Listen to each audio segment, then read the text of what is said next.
Good morning students, welcome to my YouTube channel. आज मैं आपको संगीत का टॉपिक वाद्य यंत्रों के बारे में बता रही हूँ। आज का वाद्य यंत्र है हमारा गिटार।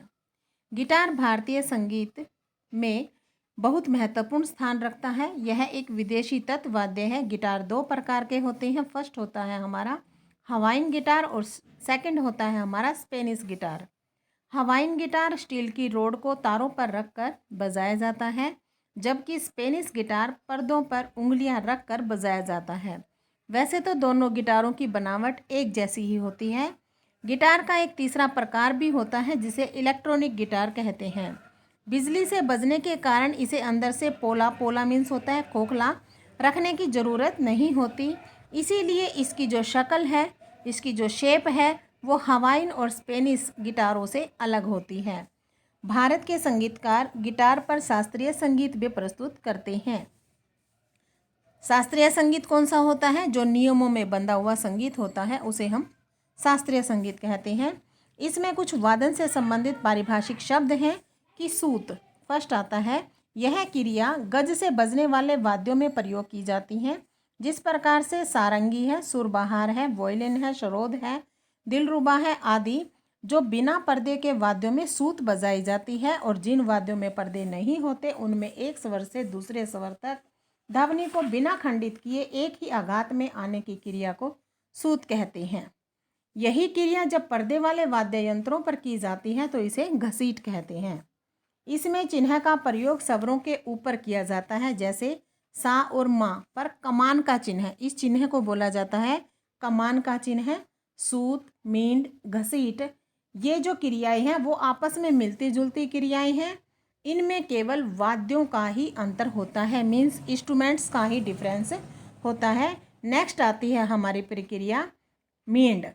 मींड की क्रिया में एक स्वर से दूसरे स्वर तक इस प्रकार जाना होता है कि बीच के स्वरों का स्पर्श इस प्रकार हो कि वे अलग अलग सुनाई ना दें। मींड उस क्रिया को कहते हैं जिसमें एक स्वर से दूसरे स्वर तक अखंडित ध्वनि से खींचा जाता है। अखंडित ध्वनि क्या होती है? कि जिसके और अधिक टुकड़े ना हो, उसको उसका खंडन न किया जाए। मींड भारतीय संगीत की विशेषता है, जिसका प्रयोग अधिकतर गंभीर प्रकृति वाले रागों में बहुत ही सौंदर्यपूर्वक ढंग से किया जाता है। सितार के पर्दे पर बाएं हाथ की उंगली को रखकर दाहिने हाथ से मिजराव से तार पर आघात करना और तार की ध्वनि को खंडित किए बिना बाएं तरफ पर्दे पर उंगली रखी मींड द्वारा निकालते हुए स्वर पर ठहरने की क्रिया को मींड कहते हैं। मींड का चिन्ह बताने के लिए स्वर के ऊपर उल्टा अर्धचंद्र बनाते हैं, जिस प्रकार से आपके सामने दिया हुआ है सा रे सा गा गा पा। ये जो इनके ऊपर जो चिन्ह बनाया है इसे कहते हैं कमान का चिन्ह है। मींड की प्रक्रिया में एक ही पर्दे पर कई स्वरों की ध्वनि को बिना खंडित किए निकाल सकते हैं, यानी कि एक ही स्वर पर रहते हुए दूसरे स्वर की आवाज़ को निकालना मींड कहलाता है।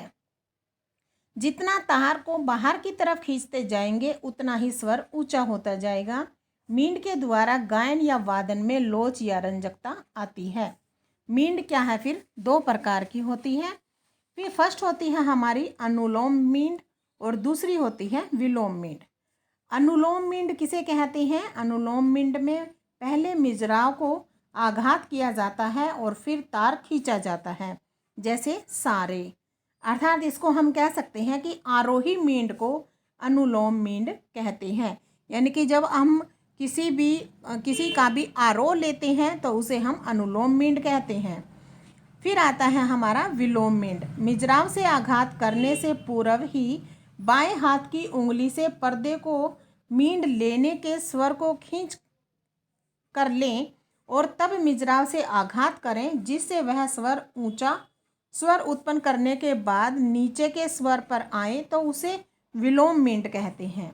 अर्थात अवरोही मींड को ही विलोम मींड कहते हैं। सिंपल सा है कि अवरोह में जो हम मींड लेते हैं उन्हें हम विलोम मींड कहते हैं, आरोह में जो हम मींड लेते हैं उसे अनुलोम मींड कहते हैं। जिस प्रकार से रेसा, और अनुलोम मींड में क्या दिया? सारे, और विलोम मींड में क्या किया? रे और सा। सितार एक मींड प्रधान वाद्य है जिसमें दो स्वरों, 3 स्वरों और 4 स्वरों या 5 स्वरों द्वारा भी मींड़ निकाल कर दिखाई जा सकती है। थर्ड आता है हमारा घसीट। किसे कहते हैं? घसीट का प्रयोग सारिका युक्त तंत्री वाद्यों में किया जाता है।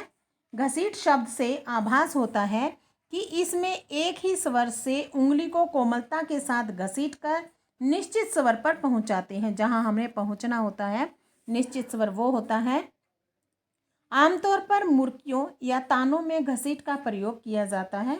इसमें स्वरों को परस्पर जोड़कर बजाया जाता है। आपस में जो क्या है, सभी स्वरों को आपस में जोड़ा जाता है, तब जाके वो घसीट निकाली जाती है। सारिका युक्त तंत्री वाद्यों में एक ही पर्दे से किसी दूसरे पर्दे पर बाएं हाथ की उंगली को घसीट कर जाने की क्रिया से जो ध्वनि उत्पन्न होती है उसे हम घसीट कहते हैं।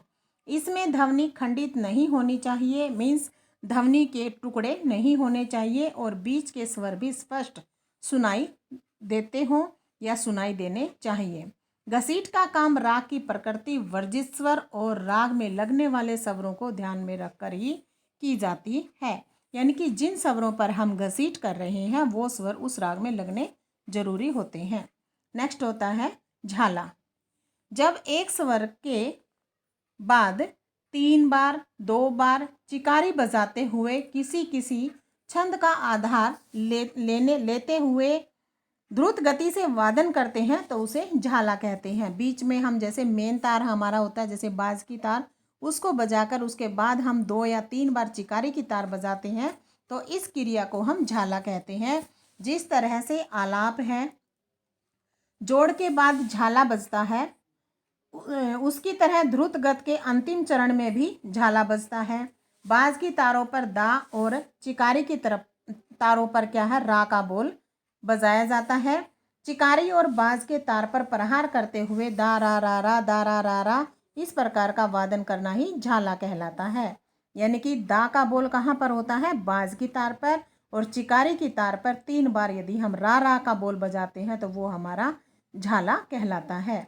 इससे यह प्रयोग ध्रुत लय में होता है, मीन्स फास्ट गत में होता है, बहुत ही तेज गति में होता है।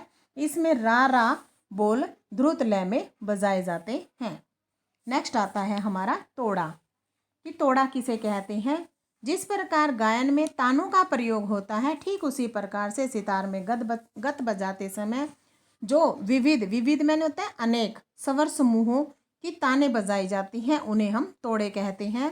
गत तत् तथा अवनद वाद्यों पर वादनों उपयोगी तालबद्ध स्वर रचना को ही गत कहते हैं। गत राग में उपयुक्त होने वाले स्वरों में ही रचित होती है मीन्स बनाई जाती है। गत भी 2 प्रकार की होती है। फर्स्ट गत होती है हमारी कि प्रथम ध्वनि व स्वर प्रधान होने के साथ साथ तालबद्ध होती है और ध्वनि तथा स्वरों की अभिव्यक्ति के लिए निरर्थक शब्द जैसे दारा, दिर दा आदि बोलों का प्रयोग किया जाता है। इसका वादन सितार एवं श्रोद वाद्य यंत्रों पर होता है। इसका प्रयोग तत्वाद्य, घन वाद्य और सुशील वाद्यों में होता है। ध्यान रखने योग्य बातें हैं कि इसका प्रयोग तत्वाद्य, घन वाद्य और सुशील वाद्यों में होता है। मैं आपको बता चुकी हूँ मेरी पिछली वीडियो में कि वाद्य हमारे 4 प्रकार के होते हैं, जिनमें से 3 में इसका प्रयोग होता है।